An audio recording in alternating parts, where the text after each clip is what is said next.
જો આ એક આપણા શરમજનક વાત કહેવાય કે આ છે આપણા શહીદ સ્મારકની હાલત. આ જે આપણો જે સૈનિકો શહીદ થઈ ગયા એમની હાલત તમે જોઈ લો. અહીંયા કાંઈ જડતું નથી. આ બાજુ કાચ તૂટેલા છે. આ બધું જોઈ લો કેટલું હાલત ખરાબ છે. આનાથી વિશે અહીંયા આમનું સ્ટ્રક્ચર બતાવો. આ સ્ટ્રક્ચર જોઈ લો. આ કોઈ આની સાર સંભાળ રહેતું નથી. કોઈ આની સાર સંભાળ રાખતું નથી. આ સૈનિક તરીકે અમે અમને 2 વાર અહીંયા અમારા સ્વખર્ચે અમે આ કાચની ચેન્જ કરાવી છે પેટી. અને સરકાર તરફથી કોર્પોરેશન કે કોઈને પણ આનું કાંઈ ધ્યાન નથી.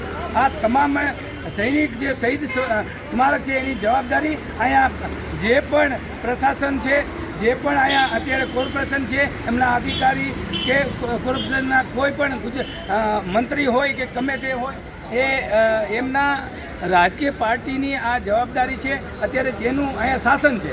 પણ એની હાલત તમે જોઈ શકો છો. આ બાજુ જો આ એક કંઈ લાઇટો નથી જળતી કે નથી કાંઈ કામ થતું. આ શહીદ અંદર આપણે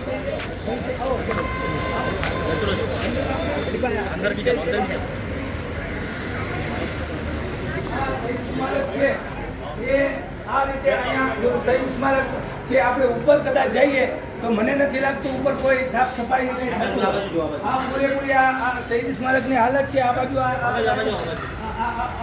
જે ગંદવાળો છે અહીંયા જે શહીદ સ્મારકનો આ બધો ગંદવાળો આ શહીદ સ્મારકની એક તો કહેવાય કે ગુજરાતમાં એકમાત્ર શહીદ સ્મારક અહીંયા છે. અને આ શહીદ સ્મારકની હાલત છે. શરમ આવવી જોઈએ. જે પણ અહીંયા છે સરકાર એમને શરમ આવવી જોઈએ કે શહીદ સ્મારકની આવી હાલત છે.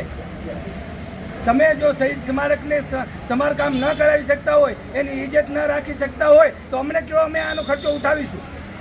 પણ આ એક ગુજરાતના નાક સમાન છે. અને આ વિડીયો જે પણ જેમને મળે હું આમ જનતાને નમ્ર વિનંતી કરું છું કે આ તમામ સુધી આ વિડીયો પહોંચાડો. જય હિન્દ, વંદે માતરમ.